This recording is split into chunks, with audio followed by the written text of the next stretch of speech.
जितने भी हमारे वेयर हाउसेज थे सब रेंटेड थे। अच्छा। लेकिन हमारा एक विजन ऐसा पड़ा बाबूजी हमारा भाई का कि नहीं, हमने खुद की जगह पर काम करना चाहिए। जब भी आपके लाइफ में चैलेंजेस आते हैं तो आप उसको लाइफ में चैलेंज करके तो लो, लेकिन एक सीख करके भी लो।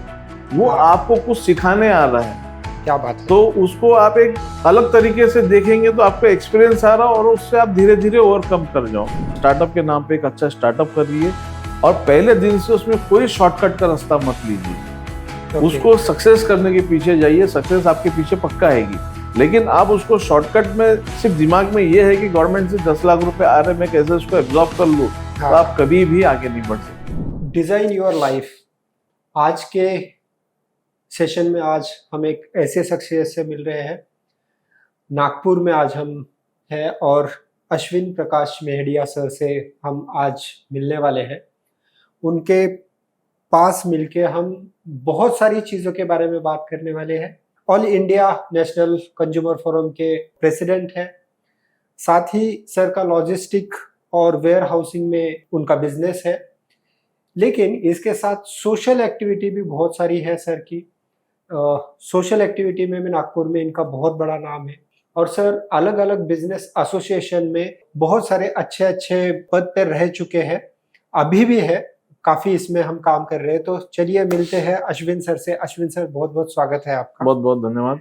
सबसे पहले तो आप इतने सालों से बिजनेस में हैं, मैं ये जानना चाहूंगा कि ये स्टार्ट आपने कहाँ से किया? देखिए, ये जो बिजनेस है ये हमारे पिताजी ने चालू करा था, उसको हमने समय रहते आगे बढ़ाया जी। मैं और मेरा भाई उम्र के 16 साल से हम लोग बिजनेस में आ गए। आज हमको तकरीबन बिजनेस करते हुए नहीं करके 30 साल हो गए। ग्रेट। 30 साल से आज हम हमारे बिजनेस में हैं। जब मेरा भाई 16 साल का था तब उसको बाबूजी ने ये लॉजिस्टिक्स का बिजनेस उनको लगा के दिया।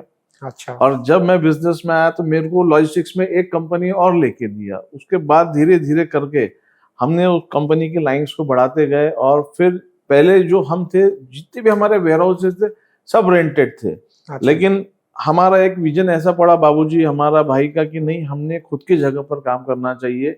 और फिर हमने उस समय वाड़ी में रहते हुए, वाड़ी में जगह बहुत कॉस्टली थी, बनाने का खर्च ज्यादा था, उतने उस समय पैसे नहीं थे, तो हमने सोचा क्यों ना हम 2 किलोमीटर आगे जाए।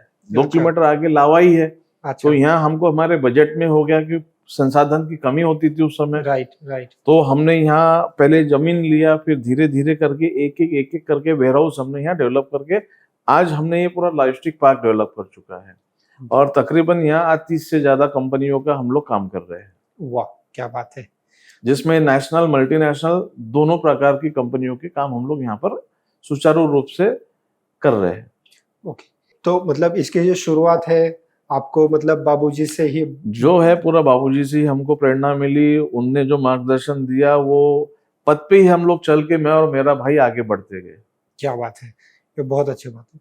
सर, एक तो मैं ये जानना चाहूंगा अभी आपका नेक्स्ट विजन क्या है, नेक्स्ट गोल क्या है?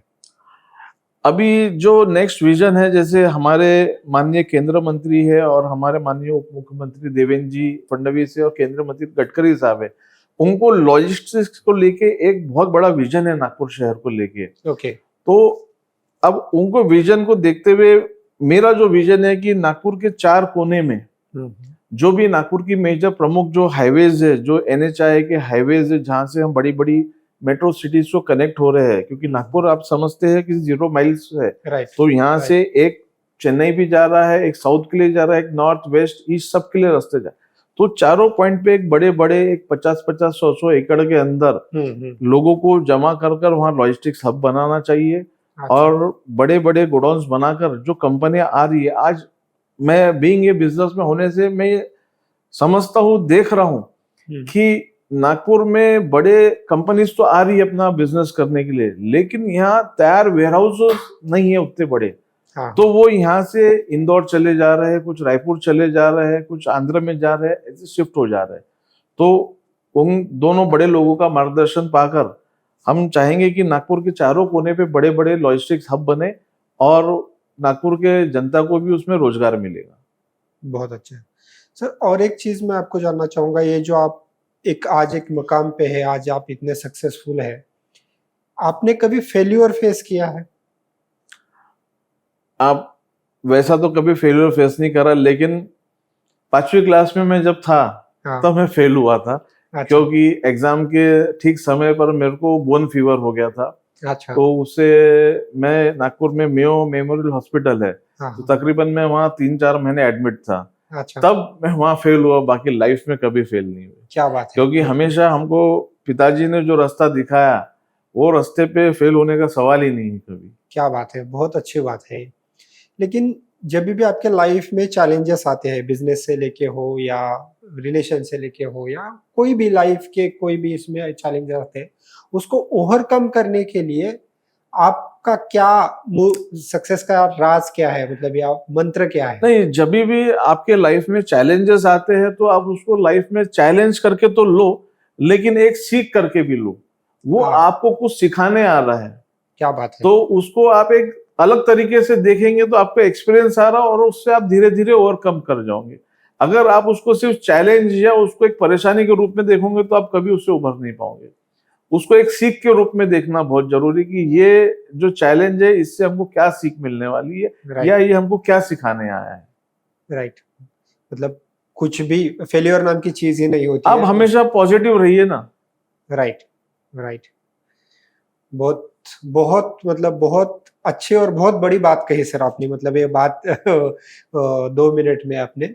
सर आप इतने सारे बिजनेस एसोसिएशन और बिजनेस पर्सन्स के साथ आप जुड़े हुए हो काफी लंबे सालों से, जो नए बिजनेस करना स्टार्टअप्स है या छोटा मोटा कोई बिजनेस स्टार्ट करने के लिए आज जो यूथ ये कर रहे हैं, उन्हें आप क्या सलाह दोगे या आप उनको क्या गाइड करोगे कि कौन सी चीजें बिजनेस में होनी चाहिए, आपके अंदर क्या क्वालिटीज होनी चाहिए?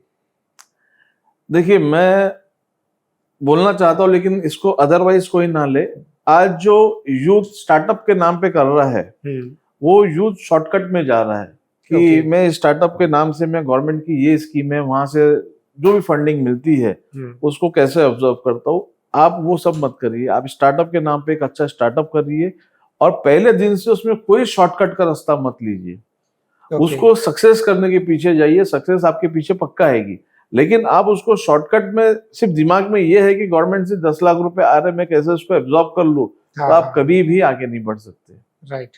तो आप उसमें प्लीज शॉर्टकट मत लीजिए, आप उसमें लगे रहिए, मेहनत करिए, सक्सेस आपके पीछे आएगी।